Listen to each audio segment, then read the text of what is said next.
Bonjour à tous. Là, je vous fais une petite vidéo pour vous parler de l'armée russe. L'armée russe,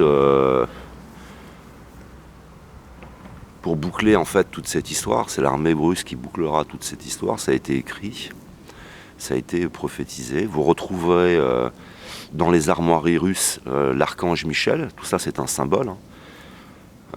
Moi, je tiens simplement à vous passer le message.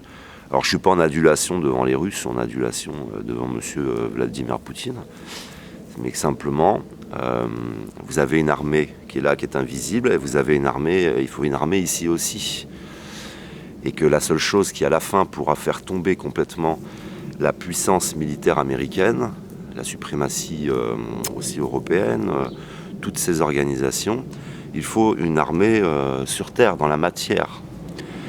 Je vous ai expliqué qu'à un moment donné, l'entité, elle va me pousser à chercher dans le livre perdu Nostradamus. Elle va me pousser à chercher dans la politique. Les entités agissent sur nous. Elles peuvent déclencher des colères chez nous.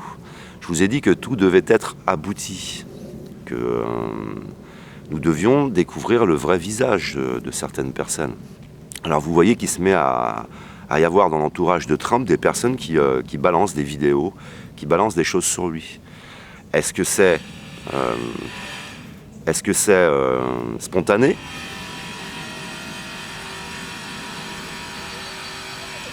Ou est-ce que c'est quelque chose qui pousse derrière?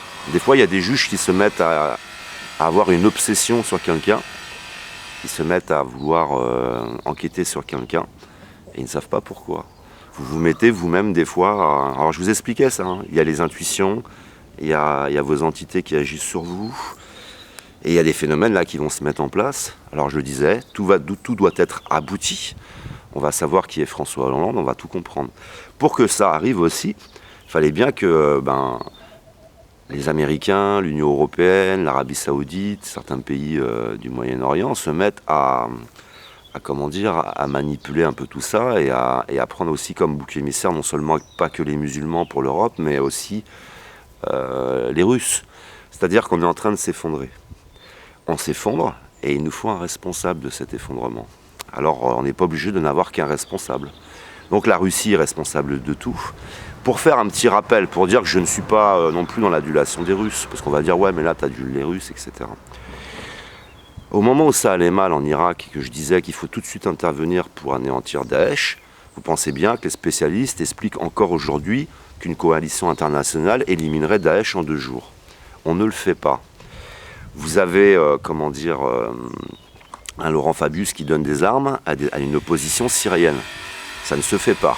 Comme si moi je donnais des armes à Marine Le Pen, puis tout le monde se mettait à se battre avec des armes. Il y a tout un intérêt donc de faire s'effondrer la Syrie, il faut qu'elle s'effondre. Il y a des fanatiques juifs, attention, ne mettez pas tous les juifs dans le même sac, ne mettez pas tous les musulmans dans le même sac, les mêmes chrétiens dans le même sac, qui veulent aussi agrandir Israël. Vous voyez, tout le monde a des intérêts dans tous les sens. Les intérêts ne sont pas la justice et la vérité. Donc, Vladimir Poutine se retrouve à devoir tout seul avec ses avions défendre la Libye, qui a lui aussi des intérêts. Alors, il y a un hôpital qui s'effondre, mais il faut savoir qu'il y a eu un hôpital qui a été abattu par les Américains quelques temps plus tôt. Mais là, c'est un crime de guerre. Et là, vous voyez François Hollande qui se précipite. Vous voyez, un ensemble d'acteurs politiques français qui se précipitent là-dessus. Et on est en train de créer un incident diplomatique avec Vladimir Poutine pour attirer l'attention sur lui. Je vous ai expliqué que dans la famille, dans l'entreprise, les pervers narcissiques font toujours la même chose. Il y a un bouc émissaire, on te pousse à la faute, et dès que tu fais une faute, on la met à la lumière. Et ils commettent plein de fautes eux aussi. J'entendais François Hollande qui critiquait les supporters de foot. Et François Hollande ne peut critiquer personne, cet homme. Avec toutes les conneries qu'il fait, il ne peut critiquer personne. Hein. Vous voyez, puis c'est, regardez les joueurs de foot, regardez Vladimir Poutine. Moi, ça va, tout ce que je fais, c'est bien.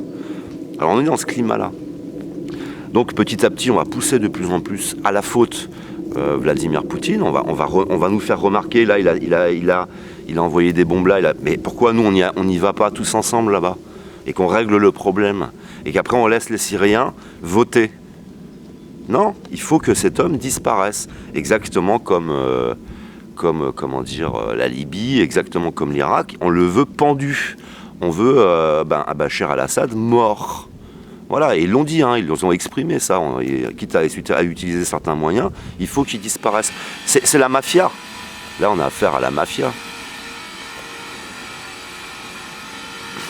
Donc on va avoir, tout un tas d'événements. Vous allez les voir se mettre en place. Où, au final, cette armée russe, avec cet archange Michel dans ses armoiries, va intervenir et va anéantir le pouvoir européen. Vous allez avoir les Américains qui vont être en conflit avec les Anglais, alors qu'ils étaient toujours ensemble au départ. Vous allez avoir toutes sortes de conflits, toutes sortes de scandales. C'est ça, un monde qui s'effondre. C'est-à-dire que tu es là, tu te dis, mais c'est pas possible. Alors que ce soit le Vatican que je combats, je répète que c'est l'organisation que je combats, que ce soit de toutes parts, vous allez voir toutes sortes de scandales et tout en train de s'effondrer, quoi. Vous allez dire, mais c'est quoi ce monde dans lequel j'étais? Et il nous faut bien une armée ici. Et cette armée va être utilisée, c'est l'armée des anges, c'est l'armée dans la matière. Donc voilà un petit peu ce qui va se passer, que vous le compreniez, que vous l'analysiez de la bonne façon. Vous allez halluciner de toutes parts, au travers de tous les scandales qui vont ressortir, des très vieux scandales, des vieilles histoires, des histoires actuelles, des hommes politiques. Ils préparent la table pour moi devant mes ennemis. Cette expression, elle est très forte. Ça veut dire que c'est un anéantissement de toutes parts, où la seule période où il était possible que ça arrive, c'est la période où il y a Internet. Ça, c'est fondamental. Internet, la télévision, donc les technologies. Et c'est à partir de là qu'on va pouvoir arrêter de développer la technologie autour de nous pour utiliser, comme je vous le disais, ce cerveau que nous n'utilisons pas à 100% et le développer. Vous voyez, on va partir vers une nouvelle étape, vers de nouvelles activités, de très grands changements, et j'en passe.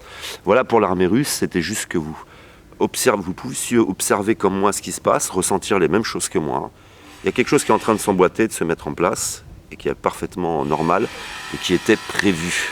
Après, il reste toujours la possibilité d'un revirement de situation, la possibilité d'aller vers le positif, où c'est le peuple qui se révolte et qui se débarrasse lui-même de son organisation politique, de cette organisation européenne. Vous y croyez, vous?